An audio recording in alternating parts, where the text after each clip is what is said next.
What's up, everyone? How's everybody doing? I'm just gonna say from the start that I apologize for the bad lighting in this video. I know it's terrible, but I'm just sort of doing just a ghetto video, I guess. I'm too lazy to do any extensive adjustments. I'm just shooting it from my phone, sitting on my bed, and yeah. So again, I apologize for that. So um, just bear with me. Anyway, I just wanted to give my take on this whole Kavanaugh situation thus far. Um, for those of you who don't know anything about the Kavanaugh situation or even what I'm talking about, I just ask that you just do a quick Google search because I'm really just too lazy to give a quick rundown of the whole thing and give a quick synopsis. So, if nothing in this video makes sense to you, it's because you gotta have that background first. So, take the time to educate yourself and not do a little Google search and then come back to look at this video later on. Having said that, I just wanted to give my opinions on what I'm thinking about the Kavanaugh situation so far. Um, I'm going to lay out some context before I really start getting deep into it. Just from the outside, I just want to say that I think this whole thing is contrived. I think this whole thing is coordinated. I think a lot of people hold that view, and it may seem kind of bandwagonish at this point, but I assure you that that's not the perspective I'm coming from. But if you think otherwise, then it is what it is. But I digress. To get back into my points, I titled this video "The Kavanaugh Accuser Hierarchy." So what I mean by that is this: so far, you got three women who have accused Kavanaugh of rape and/or sexual assault. The first accuser, her name is Christine Blasi Ford. Kavanaugh testified that he didn't do these things, and Christine Blasey Ford testified that she was confident 100% that it was Judge Kavanaugh.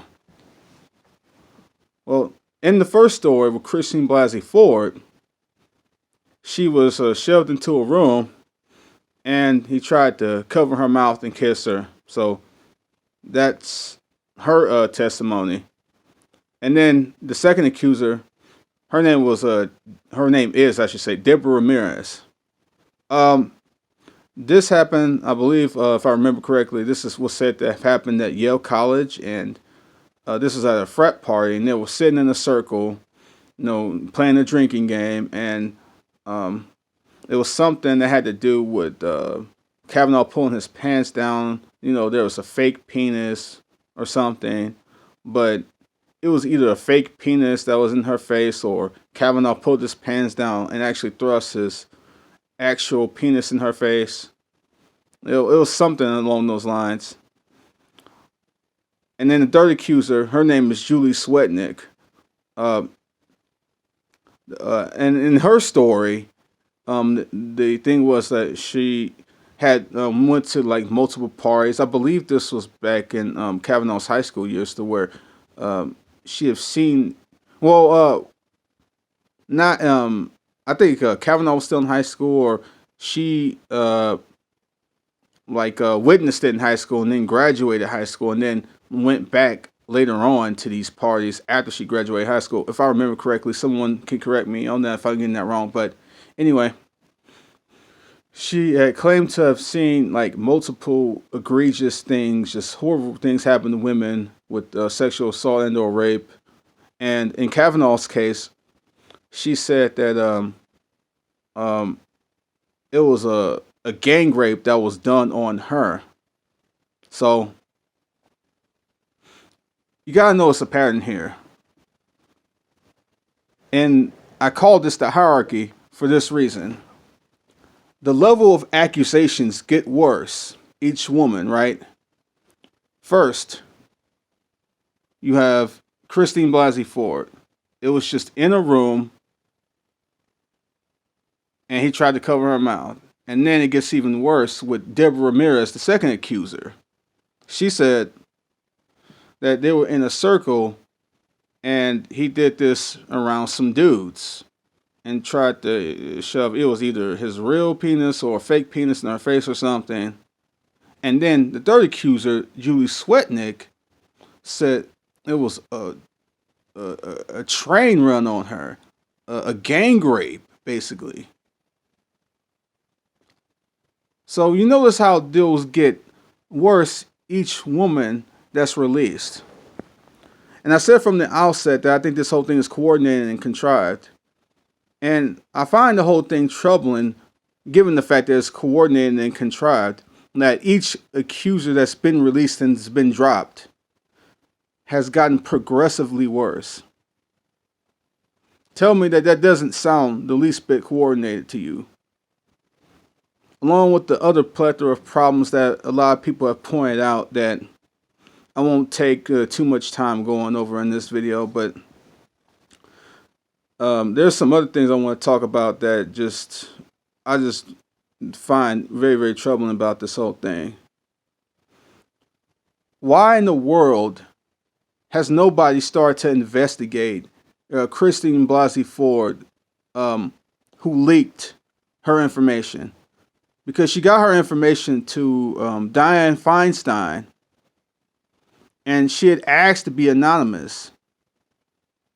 Now, I understand how crazy people can be, and there are crazy people on both sides, on the left and on the right.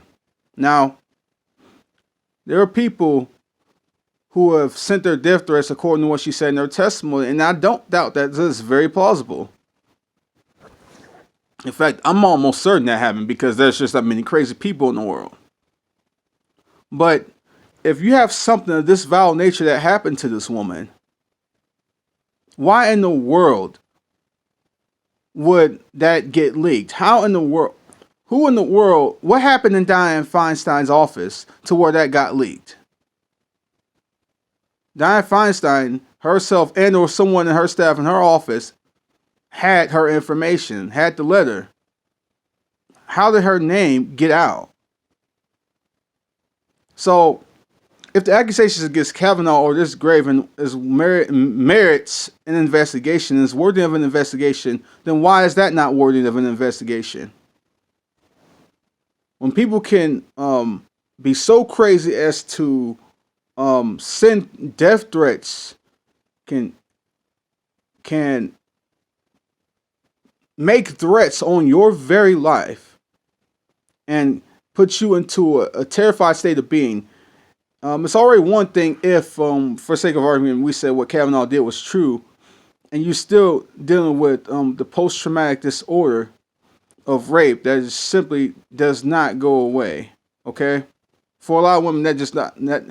I would say for almost all women who are raped, that just doesn't go away. Now, of course, there's healing for many women, but the horrific pain of it and just the suffering aspect of it it just sticks with you for the rest of your life. So she has that potential stress to deal with from time to time, on top of people launching threats on her life on something serious as rape and or sexual assault. Let me make this clarification. It was, I don't know if it was, I think it was alleged rape, I should say, just to clear this up, to make sure nobody, I'm not confusing anyone or I don't get something wrong. It was either rape or sexual assault, or attempted rape at least, which would be sexual assault. But anyway, why isn't nobody investigating this? Who in the world leaked this?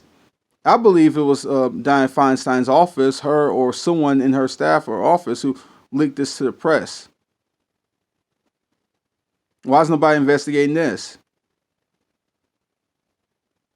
So this is the first real problem that I have with this.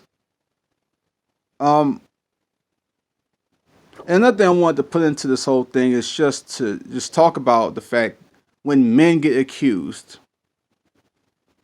We've gotten to the point today that where when men get accused, women are automatically to be believed, as if what they say is 100% fact. But it gets even worse than that. Without any corroborating evidence, without any proof whatsoever, without any witness testimony or anything of that nature, it's not only that men can get accused and have their lives destroyed without any proof whatsoever, But when they're given the defense from those accusations, when they are defending themselves, you have to say, basically, for all intents and purposes, you have to say what they want you to say. Here's what I mean by this. A man can give all the evidence and proof in the world that he was innocent of whatever heinous allegations against him. Like he wasn't there. Here's the recording that shows I was at this place rather than I was at B place rather than at A place. I got like 50 witnesses saying that I wasn't even anywhere near that location. It doesn't matter. If they don't hear 3 words, I did it, they're not satisfied. What's the point of a man giving a defense if he virtually, for all intents and purposes, basically can't even give one? If they don't hear those 3 words, I did it, then they're not going to believe him no matter what he says.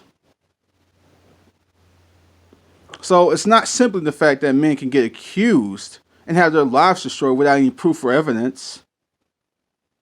But even when they attempt to give a defense, they basically can't give a defense. It's almost as if they don't even have a right to give a defense. Because they'll say semantically, yeah, you got the technical right to give a defense, but what is it going to really matter if you can't actually defend yourself? If they're not going to hear anything you have to say anyway. Except for 3 words. I did it. There's so many troubling things about this. This indeed is a true circus. And it is beyond any reasonable doubt that this whole thing is coordinated.